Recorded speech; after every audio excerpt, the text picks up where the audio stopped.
The Galactic Standoff. The vast chamber of the Galactic Council hummed with tension.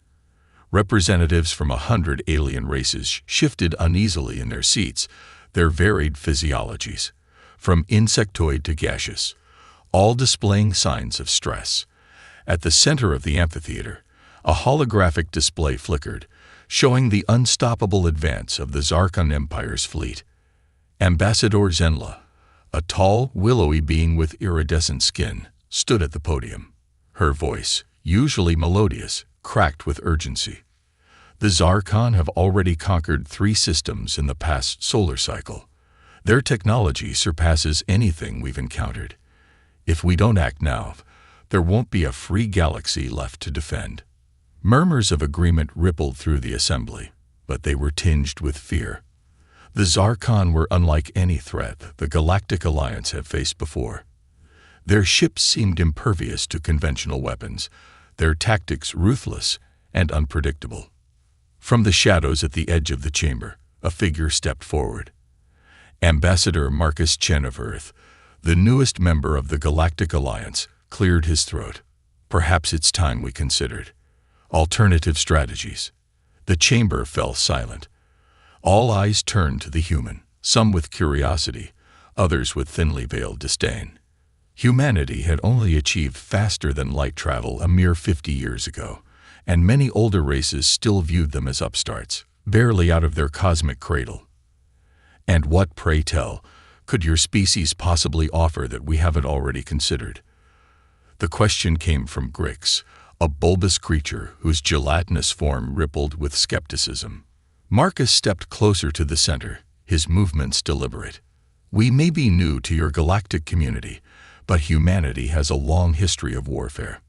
We've developed unconventional approaches to seemingly unwinnable situations. A collective shudder passed through the assembly. Many races had studied Earth's history, and the human's capacity for both creation and destruction was legendary. It was precisely this duality that had made many wary of fully embracing humanity into the fold. Zenla's antennae twitched with interest. What exactly are you proposing, Ambassador Chen? Marcus took a deep breath. We have a fleet, ships we've kept, off the official records, vessels that combine our most advanced technology with strategies honed through millennia of conflict. We're willing to deploy them against the Zarkon. The chamber erupted into chaos. Some representatives shouted in outrage at the deception, others in fear of what human warships might be capable of. A few voices rose in support, desperate for any solution to the Zarkon threat. Grix's form bubbled with agitation. Absolutely not. We all remember what happened the last time a young race was given too much power too quickly. Half the Andromeda arm is still uninhabitable. Marcus stood his ground. We're not asking for permission to conquer. We're offering to defend. To fight alongside you, not against you. Zenla raised her arms, calling for order. As the clamor subsided, she fixed Marcus with a penetrating gaze. These ships of yours, what makes them so special? How can they stand against the Zarkon when our most advanced fleets have failed? A small smile played at the corner of Marcus's lips. Innovation, Ambassador. Humans have a knack for thinking outside the box. Our ships aren't just powerful, they're adaptable.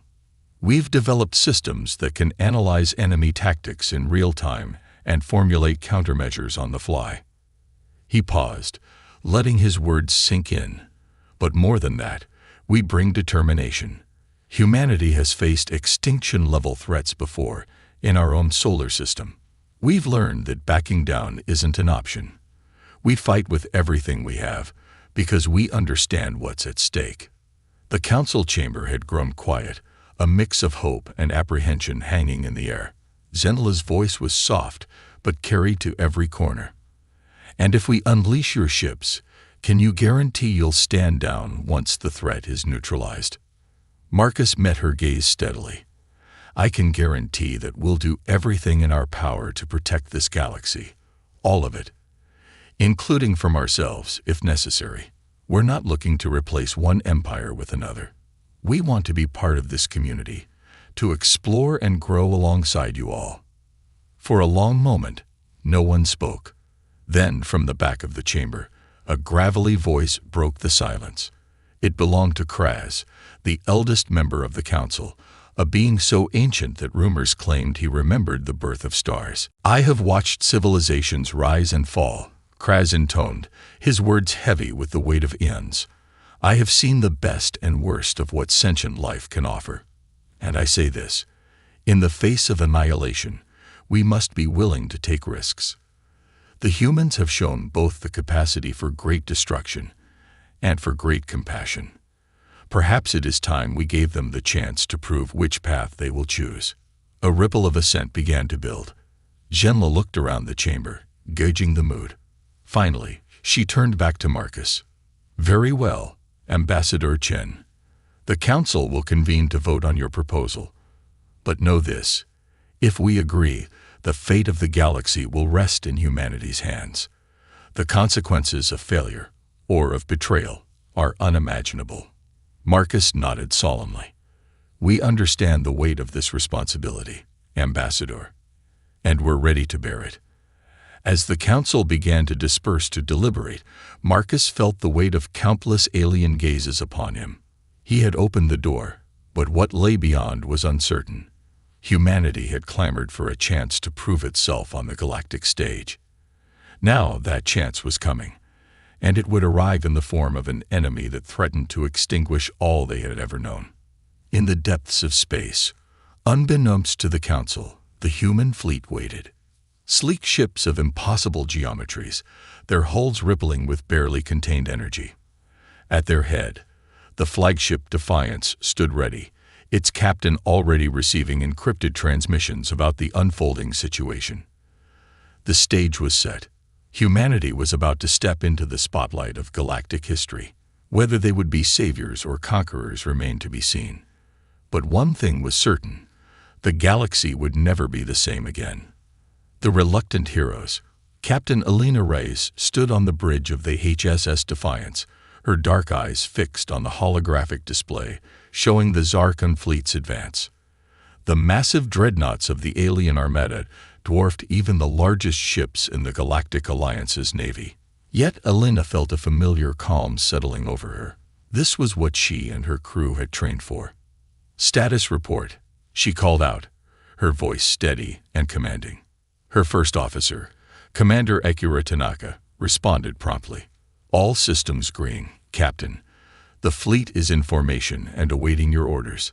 The Galactic Council has transmitted the coordinates for our rendezvous with their remaining forces." Elena nodded, a hint of a smile playing at the corner of her lips. "Looks like the politicians finally decided to let us off the leash. Inform the fleet. We jump in 5 minutes." As the bridge crew bustled with activity, Elena's mind wandered to the events of the past week. The debate in the Galactic Council had been fierce, with many races still wary of involving humans in the conflict. But desperation had won out over caution. Now, the fate of countless civilizations rested on their shoulders. "Captain," a voice cut through her thoughts. It was Dr. Zara Vega, the ship's chief scientist and resident Sino expert. "I've been analyzing the data on Zarkon technology. There's something odd about their energy signatures." Elena raised an eyebrow. "Odd how, Doctor?"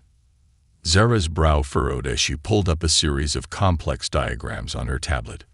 "Their shields, their weapons, they all operate on principles we've never encountered before. It's as if they're drawing power from somewhere else." "Another dimension?" Elena asked, her interest piqued. "Possibly. Or maybe they found a way to harness dark energy. Either way, it explains why conventional weapons have been so ineffective against them." Elena's mind raced with the implications. If the Zarkon were indeed tapping into an unknown power source, it could change everything. But it also meant they were flying into battle against an enemy whose capabilities they didn't fully understand. "Keep working on it, Doctor. Any insight you can give us could be the key to turning this war around." As Zara nodded and returned to her station, Elena turned to address the entire bridge. "Listen up, everyone. What we're about to do goes beyond any simulation, any training exercise we've ever run. We're not just fighting for Earth or even for humanity. We're fighting for every sentient being in this galaxy." She paused, making eye contact with each crew member. "The Galactic Alliance is putting their trust in us. Some of them think we're saviors. Others are convinced we're loose cannons who'll do more harm than good.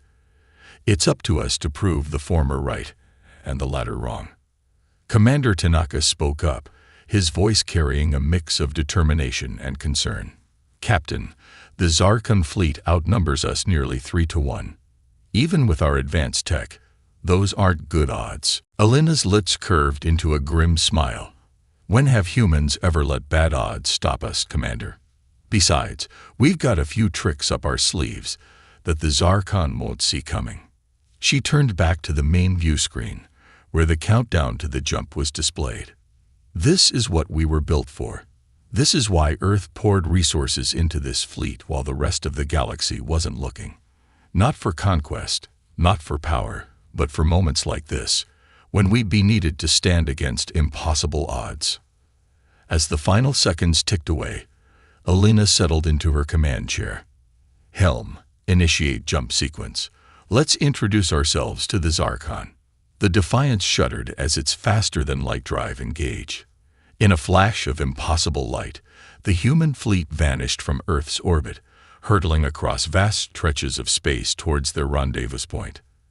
They emerged in a system on the fringes of Galactic Alliance territory. A ragtag fleet of alien ships awaited them, the last line of defense against the Zarkon advance. Alina could sense the mix of hope and trepidation emanating from the Allied vessels as they caught sight of the human warships. Before she could open communications, however, alarms blared across the bridge. "Multiple contacts," shouted the sensor officer. "Zarkon signatures detected. They're already here." The view screen lit up with the intimidating sight of the Zarkon Armada. Their ships were monstrous constructs of dark metal and pulsing energy, defying conventional laws of physics and shipbuilding. "Battle stations," Alina commanded, her voice cutting through the sudden tension on the bridge. "All ships, assume defensive formation Alpha. Let's show these Zarkon what humanity can do." As the human fleet moved into position, shielding the weaker Alliance ships, the first salvos from the Zarkon fleet lit up space. Energy beams of impossible power lanced out, striking the leading edge of the human formation. But instead of the expected devastation, something remarkable happened. The human ships' hulls rippled and shifted, absorbing and redistributing the energy of the attacks. It was as if the vessels were alive, adapting in real time to the threat they faced. "Return fire," Alina ordered. "All ships, commence Protocol Omega." From the human fleet, a barrage of weapons fire erupted, but not the conventional energy weapons the Zarkon might have expected. Instead, swarms of what looked like metallic insects poured forth, each one a self-guided smart projectile capable of seeking out weak points in enemy shields and hulls. The Zarkon fleet's advance faltered as the first wave of these unconventional weapons struck home. Explosions blossomed across their front line, and for the first time since their invasion began, the seemingly invincible armada showed signs of vulnerability. On the bridge of the Defiance, a cheer went up, but Alina remained focused, her eyes darting between tactical displays. This was only the opening move in what promised to be a long and brutal battle. "Good work, people," she said, her voice cutting through the celebration. "But don't get cocky. We've surprised them, that's all. Now comes the real test." As if in response to her words, the Zarkon fleet began to regroup. Their ships started moving in complex patterns, energy building up for what promised to be a devastating counterattack. Alina leaned forward in her chair, a fierce glint in her eye. "All right, Zarkon," she muttered. "You wanted to see what humanity is capable of. You're about to find out." As the two fleets clashed in earnest, the fate of the galaxy hung in the balance. The humans had made their entrance onto the galactic stage. Now it remained to be seen whether they would be its saviors or just another civilization, ground under the relentless advance of the Zarkon Empire. Battle of Nebula Prime. The swirling gases of Nebula Prime, cast an eerie glow across the battlefield. For 3 days, the combined forces of the human fleet and the Galactic Alliance had been locked in a brutal dance with the Zarkon Armada. The nebula's unique properties interfered with long-range sensors and communications, forcing both sides into close-quarters combat that was as much about instinct as it was about technology. On the bridge of the Defiance, Captain Alina Reyes hadn't left her post for more than a few hours of fitful sleep. Her uniform was rumpled, her eyes ringed with fatigue, but her voice remained steady as she issued orders. Evasive pattern Delta. She commanded as another barrage of Zarkon energy weapons lit up space around them. Bring us about to heading 047. Target their lead dreadnought with the phase cannons. The Defiance responded like an extension of Alina's will, its adaptive hull shimming to deflect incoming fire as it maneuvered into position. A burst of coherent energy lashed out from the human flagship, striking the massive Zarkon vessel. For a moment, it seemed as if the shot had no effect. Then a series of explosions rippled across the dreadnought's hull. "Direct hit," shouted the weapons officer. "Their shields are fluctuating." A grim smile touched Alina's lips. The phase cannons, weapons that shifted energy between dimensions to bypass conventional defenses, were proving effective against the Zarkon's seemingly impenetrable shields, but the alien behemoths were far from beaten. As if to emphasize this point, a blinding beam of energy lanced out from the wounded dreadnought, catching one of the human destroyers off guard. The smaller ship's adaptive hull struggled to compensate, but the power of the blast was too great. In a flash of silent light, the destroyer vanished, taking its crew of 300 with it. Alina felt each loss keenly, but there was no time for mourning. All ships, concentrate fire on that dreadnought. Let's take the bastard down. As the human fleet coordinated their assault, Dr. Zara Vega's voice cut through the chaos of the bridge. "Captain, I've made a breakthrough in my analysis of the Zarkon energy signatures." "This better be good news, Doctor," Alina replied, her eyes never leaving the tactical display. "It's complicated," Zara said. "The Zarkon aren't just drawing power from another dimension. They're weaponizing the fabric of space-time itself." That got Alina's full attention. "Explain." "Their ships are creating localized areas of distorted space-time," Zora continued. "It's how they're achieving faster-than-light travel without a conventional drive, and it's the source of their weapons' power. But there's a catch. The process is inherently unstable." Commander Tanaka, who had been listening intently, spoke up. "Are you saying we could use this instability against them?" Zara nodded enthusiastically. "Exactly. If we could force their space-time distortions to collapse, we could take out entire ships without ever penetrating their shields." Alina finished, her mind racing with the possibilities. "Excellent work, Doctor. Get with engineering and weapons. I want a plan to exploit this weakness within the hour." As Zara hurried off, Alina turned back to the battle at hand. The Zarkon dreadnought was listing now, its weapons fire becoming erratic. But even as it faltered, 2 more of the massive ships were moving to take its place. "Status report on the Alliance fleet?" Alina asked. Tanaka's response was grim. "Not good, Captain. They've lost nearly half their ships. The ones that remain are falling back to defensive positions around the inhabited systems." Alina nodded, unsurprised. The Alliance races, unused to warfare on this scale, were outmatched by the Zarkon's ferocity. It was becoming clear that the outcome of this battle, perhaps the entire war, would rest on human shoulders. "Open a channel to all human ships," she ordered. As the comm officer signaled readiness, Alina took a deep breath. "This is Captain Reyes. You've all fought with incredible bravery and skill. But now I'm asking for more. The Alliance fleet is faltering. If we don't hold the line here, at Nebula Prime, there'll be nothing standing between the Zarkon and the core worlds."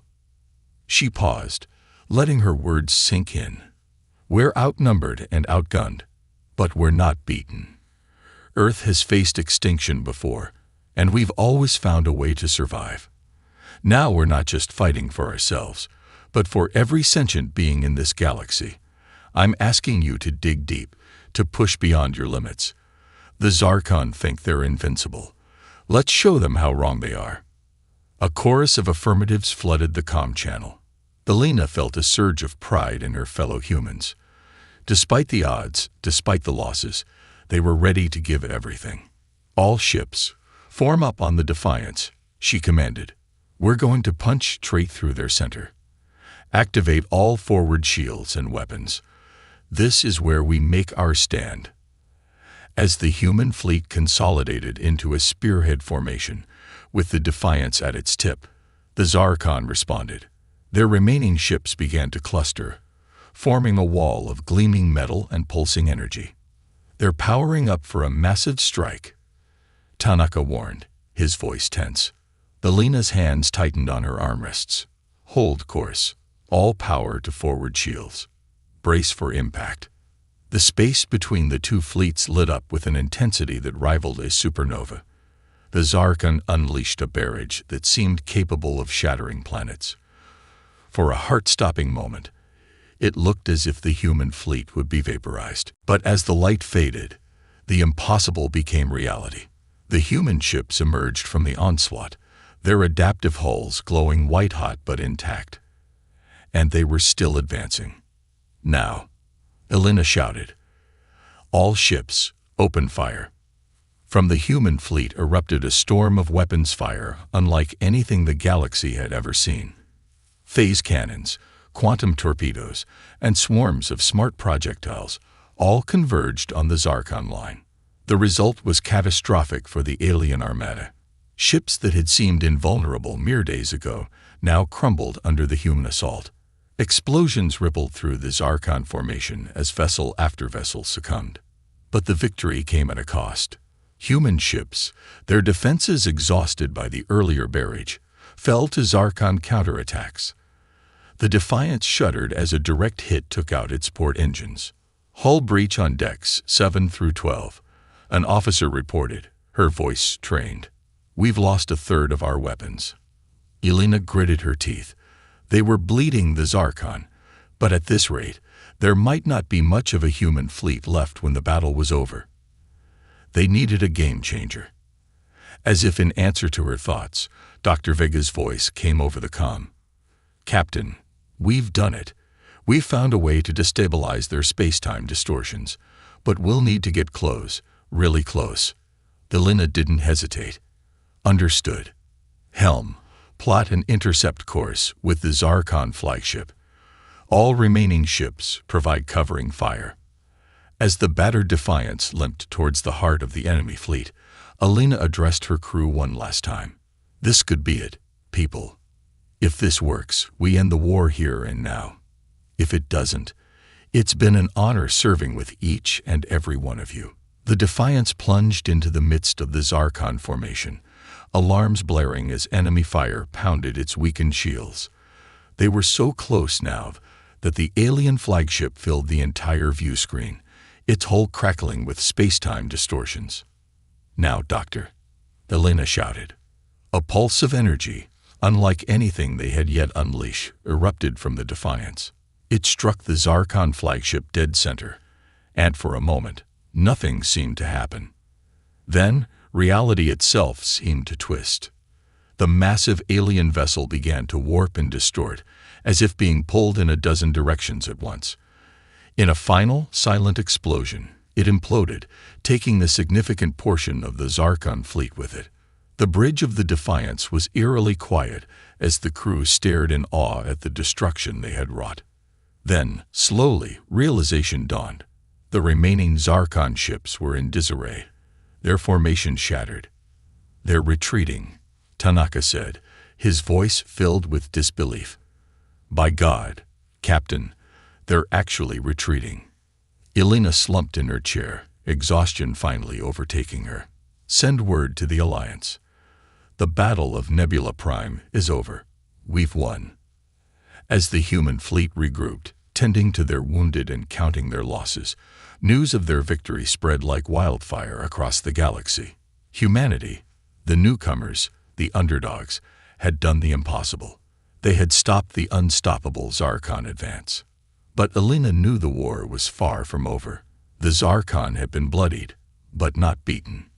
And now, having tasted defeat for the first time, they would be back, angrier and more desperate than ever. As she looked out at the debris-strewn battlefield, Alina allowed herself a small smile. Let them come. Humanity had proven itself on the galactic stage. Whatever challenges lay ahead, they would face them head-on, as they always had. The Battle of Nebula Prime was over, but the true test of humanity's resolve was just the Zarkon counterattack. The jubilation following the victory at Nebula Prime was short-lived.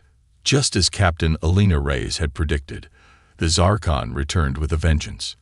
Their counterattack came swiftly and brutally, targeting not just military installations but civilian populations across human space. Earth's orbital defense grid lit up as a massive Zarkon fleet dropped out of faster-than-light travel on the edge of the solar system. The human homeworld, for the first time in centuries, faced the very real threat of invasion. In the war room deep beneath Geneva, military and political leaders from Earth and its colonies gathered in emergency session. The holographic display at the center of the room showed the dire situation unfolding across human-controlled space. Admiral Javier Rodriguez, his face haggard from sleepless nights, addressed the assembly. The Zarkon have launched simultaneous attacks on Earth, Mars, and our major colony worlds. They've also hit key alliance planets, presumably to prevent them from coming to our aid. President Amelia Chen of the United Earth Government leaned forward, her eyes hard. Casualties. In the millions already, Rodriguez replied grimly. And rising by the hour, our outer colonies have been hit the hardest. New Eden and Proxima BR. Gone. A shocked murmur ran through the room. New Eden, humanity's first extrasolar colony, had been home to over 10 million people. Proxima B, with its vast industrial complexes, had been the backbone of human shipbuilding efforts. What about the fleet? Someone asked. Where's the Defiance? Rodriguez pulled up another display. Captain Rice and what's left of our main battle group are en route, but they took heavy damage at Nebula Prime. They won't arrive in time to prevent a ground invasion of Earth. President Chen's voice cut through the growing panic in the room. Then we fight them on the ground. Humanity didn't come this far to roll over now. Admiral, initiate Protocol Omega Red. Rodriguez paled. Madam President, are you sure? That protocol was designed as an absolute last resort. The collateral damage will be less than what the Zarkon will do if we let them take Earth. Chen finished firmly. Do it. As the Admiral hurried to carry out the order, Shen turned to address the room. Ladies and gentlemen, we are facing the greatest threat in human history. But we've faced extinction before, and we've always found a way to survive. Now we fight not just for ourselves, but for every race in this galaxy that can't stand up to the Zarkon. We will not go quietly into the night. We will rage against the dying of the light. Across Earth and its remaining colonies, sirens wailed as Protocol Omega Red was initiated. Long-dormant defense systems awakened, mountain ranges split open to reveal hidden missile silos, and civilians were herded into vast underground shelters. In orbit, the first wave of Zarkon ships breached Earth's defense grid. Drop pods rained down on major cities, disgorging alien troops onto human soil. The battle for Earth had begun. Meanwhile, light years away, the Defiance limped through space, pushing its damaged engines to the limit. On the bridge, Captain Alina Rice pored over tactical displays, her face a mask of determination and worry. Status report, she barked. Commander Tanaka responded, his voice tight with tension. We're still 12 hours out from Earth, Captain. We're picking up distress calls from all over human space. It's bad. Helena slammed her fist on the armrest of her chair. Damn it. We need to be there now. Any word from Dr. Vega? As if on cue, the scientist's voice came over the comm. Captain, I think I found something. Remember how we destabilized the Zarkon's space-time distortions at Nebula Prime? Well, I've been thinking, what if we could use that same principle to create our own distortions? Alina's eyes widened as she grasped the implications. You're talking about creating our own faster-than-light drive based on Zarkon tech. Exactly, Zora confirmed. It's risky, and I can't guarantee it'll work, but... Do it, Alina interrupted. Whatever resources you need, whatever risks are involved. We need to get back to Earth, and we need to do it now. As Zara and her team worked frantically to modify the Defiance's engines, the situation on Earth grew dire. Major cities around the globe were under siege, with Zarkon forces pushing back human defenders street by street. In orbit, the space battle raged on. Earth's defense platforms and the remnants of its home fleet fought valiantly, but they were outgunned and outmatched. One by one, the orbital defenses fell silent. Just as all seemed lost, a miracle occurred. The Defiance, along with its battle group, burst into existence on the edge of the solar system. The human ships, their hulls still bearing scars from Nebula Prime, plunged into the fray without hesitation. On the Defiance's bridge, alarms blared as the ship's systems struggled to cope with the strain of the improvised faster-than-light jump. Hull integrity at 62% and falling, an officer reported. That jump did a number on us, Captain. Alina gritted her teeth. Doesn't matter. All ships, engage the enemy. Protect Earth at all costs. The arrival of Reyes and her fleet turned the tide of the orbital battle. Human ships, employing the tactics and technologies that had proven so effective at Nebula Prime, tore into the Zarkon formations. But even as they gained the upper hand in space, Alina knew the real fight was happening on the ground. Tanaka, get me a secure line to Earth Command. We need to coordinate our efforts. As the battle raged around them, Alina conferred with Admiral Rodriguez and President Chen. A plan began to form, a desperate, all-or-nothing gambit that could either save humanity or doom it entirely. It's insane, Rodriguez protested. The risk is necessary, Alina finished. We've tried conventional tactics. Now it's time to do what humans do best, the unexpected. With the plan set in motion, Alina addressed her fleet one last time. This is Captain Rice to all ships. What we're about to attempt has never been done before. It probably shouldn't be possible. But humanity has always excelled at doing the impossible. Whatever happens next, know that the fate of not just Earth, but the entire galaxy, rests on our shoulders. Let's show the Zarkon what humans are truly capable of. As the Defiance and its sister ships moved into position, the Zarkon fleet seemed to sense that something momentous was about to occur. They began to concentrate their fire on the human vessels, determined to stop whatever plan was unfolding. But it was too late. In a coordinated maneuver that required split-second timing and nerves of steel, the human fleet executed their desperate gambit. The results would reshape the course of the war and the future of the galaxy itself.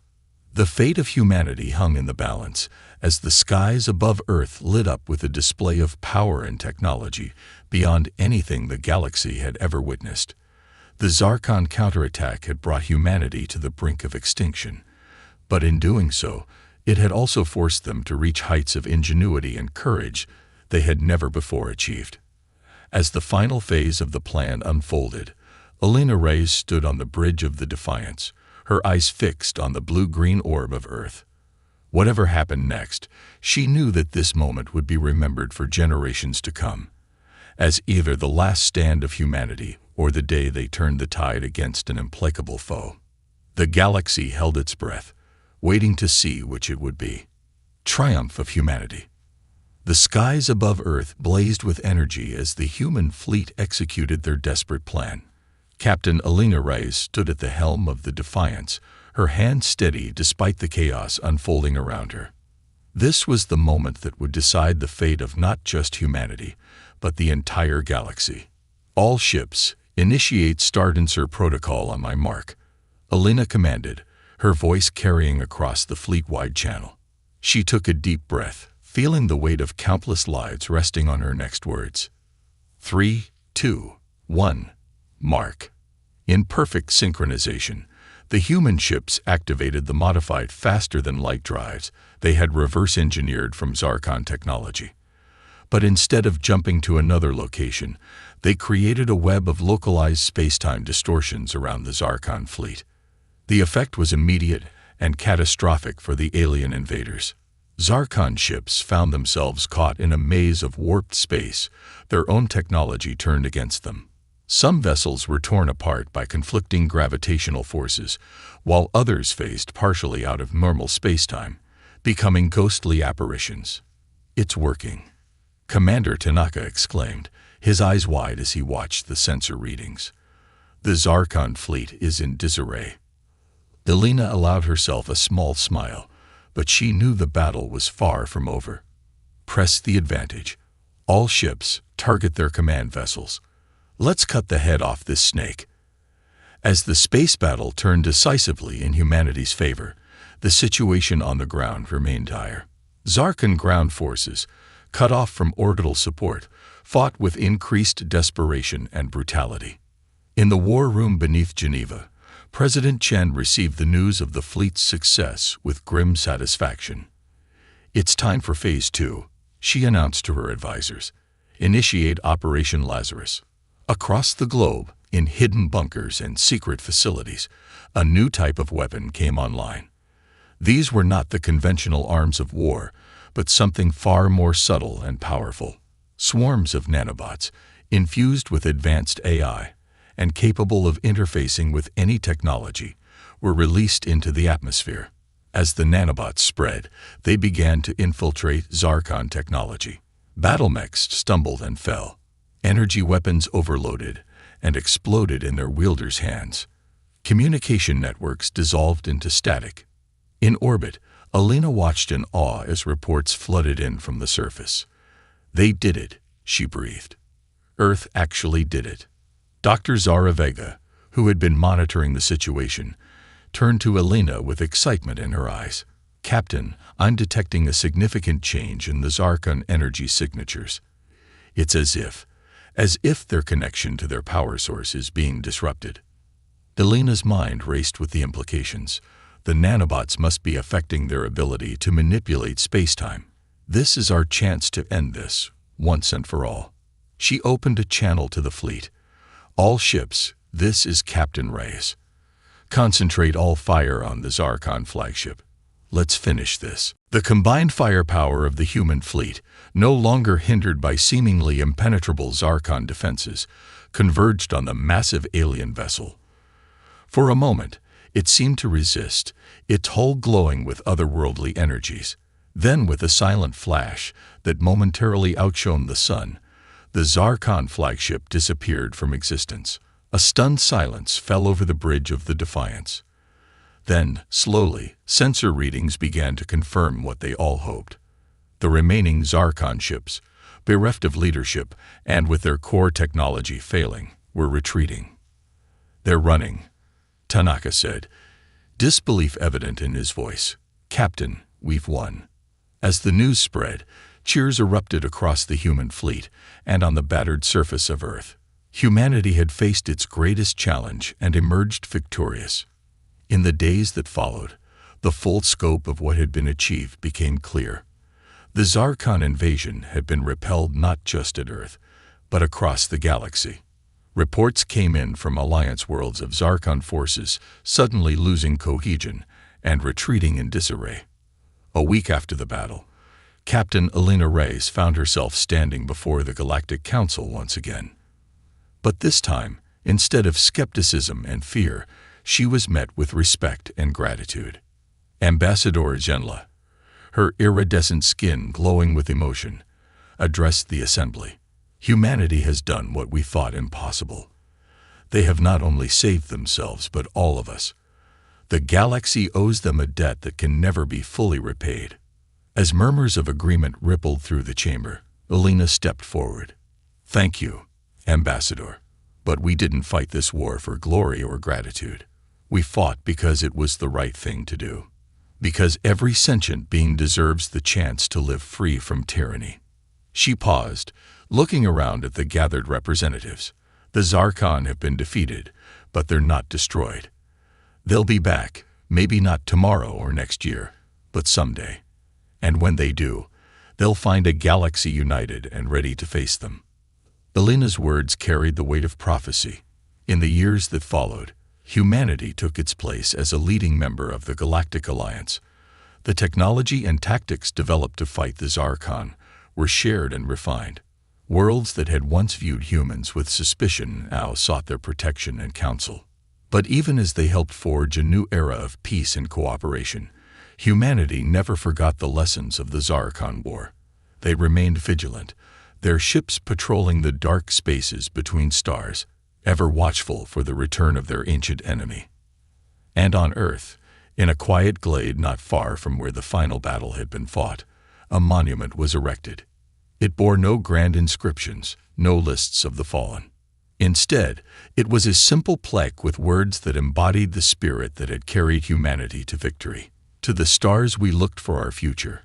In the face of annihilation, we found our strength. United, we stand as guardians of all life. For in our darkest hour, we became the light. As the galaxy entered a new age of exploration and discovery, the human spirit that had turned the tide against the Zarkon burned brighter than ever. Whatever challenges lay ahead, whatever new wonders or terrors the universe held, humanity stood ready to face them, not alone, but as part of a greater galactic community they had helped to forge in the crucible of war. The story of humanity's triumph against the Zarkon would be told for generations to come, a testament to the indomitable will of a species that refused to go quietly into the night. It was a reminder that even in the darkest of times, hope could be found. And that sometimes, the most unlikely of heroes could rise to save not just their own world, but an entire galaxy. As Captain Elena Reyes stood on the observation deck of the newly christened Defiance II, watching the stars streak by, she smiled. The adventure was far from over. In fact, it had only just begun. The sky over San Francisco turned an impossible shade of emerald green on an otherwise ordinary Tuesday morning. Traffic on the Golden Gate Bridge slowed to a crawl as drivers stared upward at the massive craft that had materialized above the A. Similar scenes played out simultaneously in Beijing, Lagos, London, Sydney, and a dozen other major cities across the globe. Humanity's first contact had arrived without warning. Captain Elena Reyes stood on the roof of the United Earth Diplomatic Corps headquarters, the wind whipping her dark hair across her face as she watched the alien vessel hovering silently over the city. At 38, she had dedicated her life to the UEDC, helping to maintain the fragile global peace that Earth had achieved just 15 years earlier, after centuries of conflict. "Impressive entrance," commented Dr. Marcus Chen, appearing beside her. The xenoanthropologist adjusted his glasses, his eyes never leaving the ship. Though showing up unannounced at multiple population centers simultaneously could be interpreted as intimidation, Elena nodded. That's exactly what it is. A show of force disguised as a greeting. The ship's design defied Earth architecture, all sweeping curves and materials that seemed to absorb rather than reflect light. It remained motionless, making no attempt to communicate for nearly 3 hours. When the message finally came, it broadcast simultaneously through every electronic device on the planet. "People of Earth." The voice was oddly melodic, speaking perfect English with an accent impossible to place. "We are the Galactic Concordat, an alliance of 17 spacefaring civilizations. Your world has been observed since you first split the atom. The time has come for formal contact and invitation."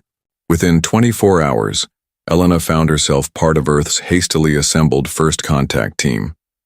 The aliens had requested a meeting on neutral ground, a platform they constructed in Earth's orbit. The team departed from Kennedy Space Center, aboard an alien shuttle, a journey that should have taken hours compressed into minutes through technology centuries beyond human understanding. The alien delegation awaited them in a chamber that seemed designed to accommodate multiple species. The lead representative introduced itself as Ambassador Threll, a tall, slender being with pearlescent skin and eyes that caught the light like polished obsidian. "We welcome Earth to the greater community of worlds," Threll said, gesturing with long, six-fingered hands. "Your species has much to offer the Concordat." For 3 days, the discussions continued. The Concordat offered technology, medicine, and access to resources across dozens of star systems. In exchange, they requested Earth's participation in what they called mutual defense obligations.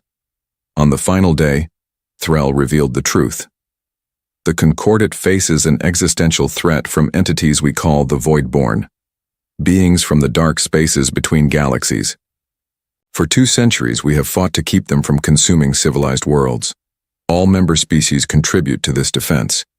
Earth would be expected to provide combat forces proportional to your population. Elena exchanged glances with the Secretary General beside her. "How many soldiers would be required?" she asked carefully. "Approximately 3 million combat personnel initially, with annual rotations," Threll replied without hesitation. "Your species has demonstrated remarkable aptitude for warfare throughout your history.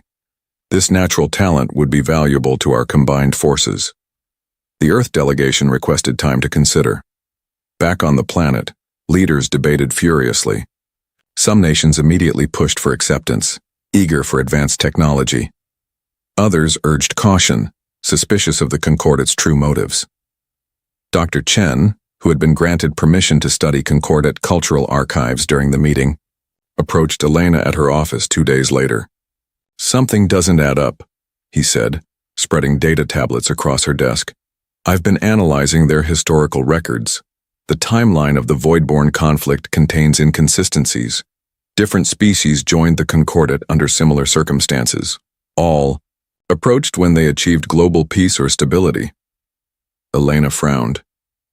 "You think they're targeting us specifically because we finally stopped fighting each other?" "I think," Chen said carefully, "they may be more interested in our capacity for warfare than our capacity for peace." When Earth's leaders reconvened, they reached a decision that surprised even Elena. Earth would join the Concordat as a non-combatant member, offering medical support, humanitarian aid, and peacekeeping expertise, but would not send forces to fight in the Voidborn War. Ambassador Threll's reaction was immediate and unsettling. The alien skin darkened from pearlescent to slate gray. "This is unprecedented," Threll said, voice dropping to a lower register. "All member species contribute to the defense of civilized space. Without military participation, the benefits offered to Earth would be significantly reduced." "We understand," replied the Secretary General firmly. "Earth has experienced enough war. We've worked too hard for peace to abandon it now. But we still wish to join the galactic community and contribute in ways consistent with our principles." After tense negotiations, a compromise was reached.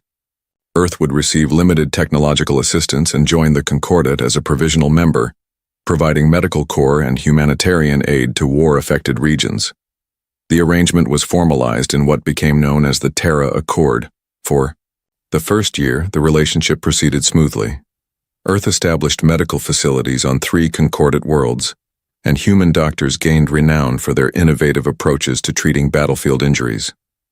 Trade routes opened, and Earth's economy boomed with the introduction of limited alien technology. Then came the first incident. A medical station in the Centauri system, staffed primarily by humans, was destroyed in what the Concordat described as a Voidborn attack. 300 Earth personnel died. When Elena, now promoted to Earth's ambassador to the Concordat, requested investigation data, she received only redacted reports. Dr. Chen, who had been establishing a cultural exchange program, brought her disturbing news.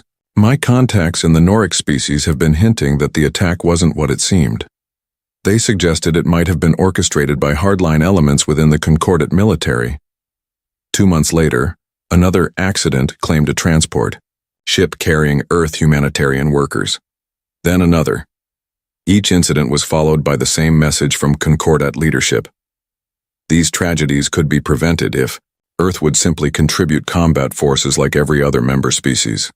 At a tense meeting of the Concordat Assembly, Elena confronted Ambassador Threll. "These attacks on our people must stop. Earth remains committed to peace, but we will protect our citizens." Threll's obsidian eyes revealed nothing. "The galaxy is a dangerous place, Ambassador Reyes. The Concordat cannot guarantee the safety of those who do not fully contribute to collective security." That evening, Elena met secretly with representatives from 3 of the smaller Concordat species. In a secured room shielded from surveillance, the aliens revealed what they had long suspected. "The void-born threat is exaggerated," whispered Kellen, a reptilian diplomat from the Norix. "Yes, they exist, but the Concordat's ruling species use them to maintain control over the rest of us. They demand our soldiers, our resources, while they direct the war for their benefit." "Why tell me this?" Elena asked. "Because Earth is the first to openly refuse combat forces. You've shown that another path is possible. Many of us wish to follow your example, but we fear reprisal." Back on Earth, Colonel Jahan Nuri, former commander of the now disbanded African peacekeeping force, monitored the increasing accidents with growing concern. Though Earth had maintained global peace for nearly 2 decades, the military infrastructure had been repurposed rather than dismantled. Peacekeeping forces still trained, though they hadn't fired weapons in anger for years. "We need to prepare," he told the United Earth Security Council. "These incidents are not random, they're escalating." While the council debated, Dr. Chen made another discovery that sent him racing to Elena's office at the UEDC headquarters. "I've been analyzing communications between Concordat military vessels," he explained breathlessly. "One of my linguistic students found a pattern, coded messages about something called Operation Terra Compliance. Elena, they're planning a military action against Earth." Elena immediately called an emergency session with Earth's leadership. As the meeting convened, reports flooded in from Earth's orbital monitoring stations. Multiple Concordat vessels had entered the solar system without authorization, their weapons systems active. The Secretary General's face was grim on the view screen. "Ambassador Reyes, we've just received a message from the Concordat High Command. Either Earth commits 1 million soldiers to the Voidborn Front immediately, or they will ensure our compliance through direct intervention." The room fell silent as the implications sank in. Finally, Elena spoke, her voice steady despite her racing heart. "We will not be coerced into abandoning our principles. If the Concordat chooses aggression, they will discover that Earth's peace was a choice, not an inability to defend ourselves." As she finished speaking, the emerald light of Concordat ships filled the skies once more. But this time they came not in peace, but with weapons primed. Earth, which had chosen peace for nearly 2 decades, now faced a war it had tried desperately to avoid. On the other side of the planet, Colonel Nuri watched the same emerald glow spreading across the night sky. He reached for a communication device that hadn't been used in 15 years. "Activate Protocol Heimdall," he said grimly. "Earth will need its defenders once more." The first wave of Concordat forces struck Earth's major cities with surgical precision, their energy weapons carved through buildings and infrastructure designed for peace, not war. They expected minimal resistance from a planet that had abandoned warfare. They were wrong. Colonel Jahan Nuri stood in the underground command center, beneath the ruins of what had once been Geneva. Screens around him showed battlefronts across the globe. For 15 years, he had maintained Protocol Heimdall in secret, a contingency plan should Earth ever face extraterrestrial hostility. While the world celebrated peace, a select group of military strategists had studied potential alien warfare tactics, developing countermeasures that now kept humanity from immediate defeat. "They're establishing forward bases in these locations," Nuri said, highlighting 20 points on the global map. At 52, his face was weathered, salt and pepper hair cropped short, eyes sharp with decades of tactical experience. They expected to overwhelm us in the first assault. When that failed, they shifted to occupation strategy.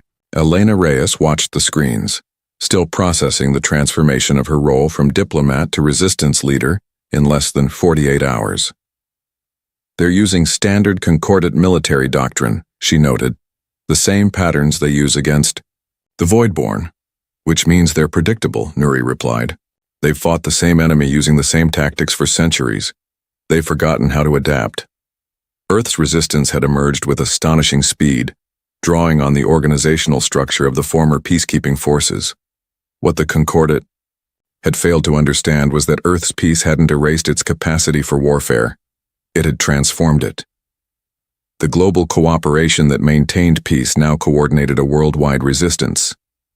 Dr. Marcus Chen entered the command center, tablet in hand.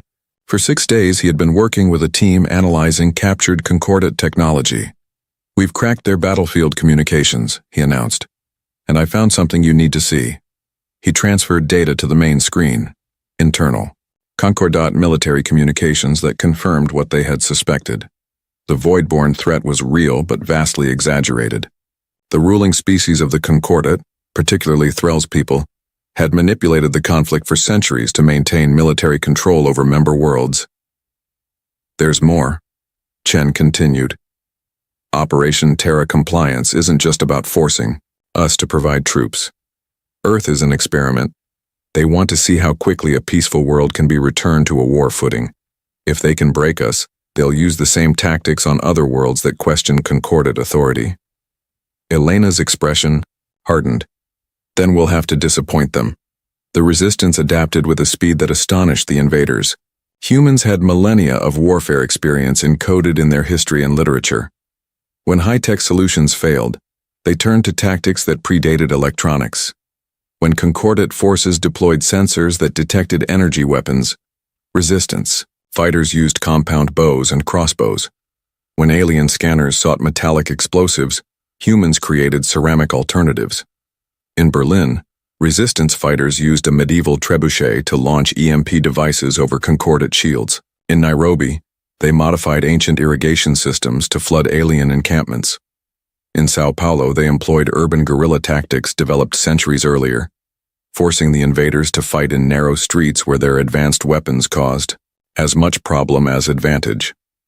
2 months into the invasion, Colonel Nuri briefed a council of regional resistance leaders via secure communication. The aliens are struggling with our unpredictability, he explained. Their military doctrine is designed for set-piece battles against a known enemy. They don't know how to fight an entire planet of improvisers. A resistance leader from Tokyo spoke up.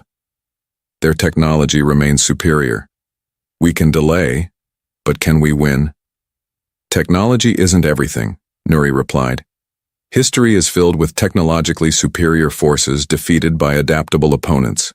The Concordat has forgotten something crucial about humans. We've spent most of our existence learning to survive against overwhelming odds. Meanwhile, Elena had established contact with representatives of the 3 sympathetic alien species. Using modified Concordat communication technology, she coordinated a covert alliance. While Earth fought on the ground, their alien allies worked to spread the truth about the Concordat's manipulation throughout the galaxy. Several member worlds are questioning the official narrative, reported Kellen, the Norix diplomat who had first warned Elena. The Concordat's ruling council is facing internal pressure. Your resistance has lasted longer than any world previously targeted for compliance operations. 6 months into the war, the tide began to turn. Dr. Chen's team had reverse-engineered enough Concordat technology to develop countermeasures against their most devastating weapons. More importantly, they had created a virus that could infiltrate the invaders' communication systems. It won't disable their technology, Chen explained, but it will broadcast evidence of the Concordat leadership's deception to every soldier and civilian in their fleet. The plan required directly accessing the Concordat command ship in Earth orbit, a seemingly impossible task until Elena revealed the final piece of their strategy.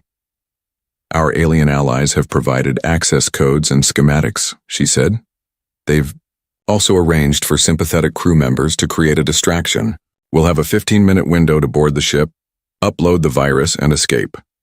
Colonel Nuri selected a team of 12 former Special Forces operatives for the mission, each chosen for specific skills. Using a captured Concordat shuttle, modified with stealth technology, they approached the massive command ship under cover of a debris field created by earlier battles. The boarding operation met heavy resistance. 4 team members died securing the path to the central communication hub. Chen, who had insisted on joining the mission despite the danger, worked feverishly to upload the virus while the remaining team members held off Concordate security forces. "It's done," Chen announced as the upload completed. Warning klaxons blared throughout the ship as they fought their way back to the shuttle. 3 more team members fell during the retreat, as their damaged shuttle limped back toward Earth. The effect of Chen's virus spread through the Concordate fleet. On every ship, the truth was revealed. Recordings of the Concordate High Command discussing their manipulation of the Voidborn threat, detailed plans for subjugating questioning member worlds, and the specific targeting of Earth as an example, to others who might consider peace over military service. The reaction was immediate and dramatic. Several Concordate ships ceased hostile operations. On 3 vessels, crews mutinied against officers loyal to the High Command. The invasion force, already struggling against Earth's resistance, fell into disarray. On the surface, humans pressed their advantage. Forces led by Colonel Nuri attacked Concordate strongholds worldwide, now aided by defecting alien soldiers who had learned the truth about the war they had been fighting. Ambassador Threll, facing collapse of both the invasion and potentially the Concordate itself, requested emergency negotiations. Under heavy guard, Elena met with Threll in the ruins of the United Earth Diplomatic Corps headquarters, the same building where she had watched the first ships arrive.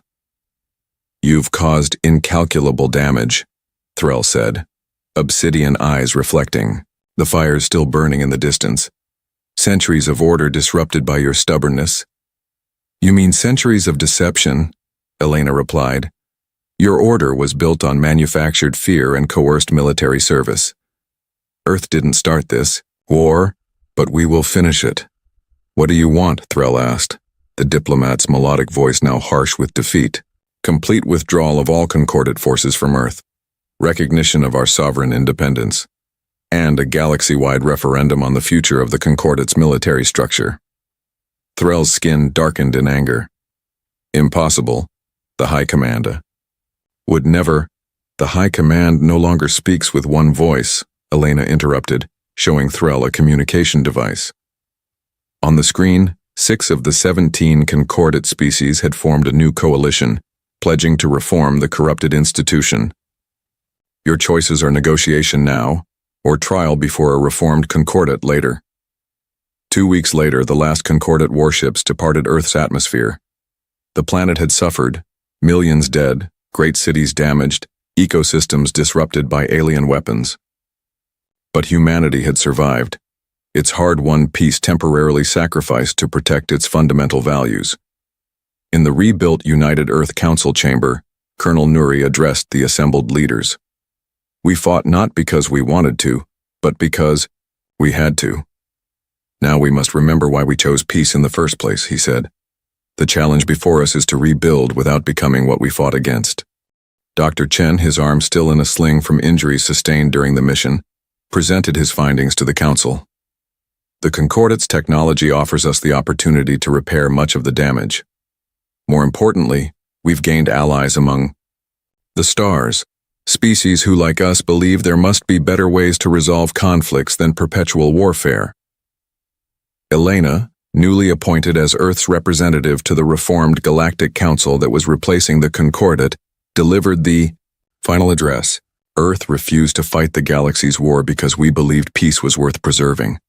When war came to us anyway, we fought not just for our survival, but for our principles.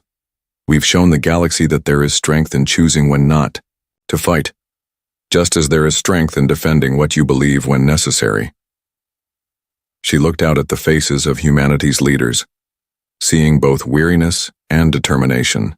"The galaxy now knows what we've always understood, that true strength lies not in the ability to dominate others, but in the courage to stand by your convictions, even against impossible odds." As the first ships of the reformed Galactic Council entered Earth orbit 3 months later, they were not met with fear but with cautious optimism. Humanity had earned its place among the stars not by conquering, but by resisting conquest, not by abandoning peace, but by proving it was worth fighting for, The emerald light of alien ships once again filled Earth's skies. But this time, they came as equals, not conquerors. And in diplomatic halls across the galaxy, representatives of countless species now studied how a peaceful planet had defied the might of an interstellar power and emerged not just intact, but victorious. Earth had refused to fight the galaxy's war. In doing so, it had changed the nature of war itself.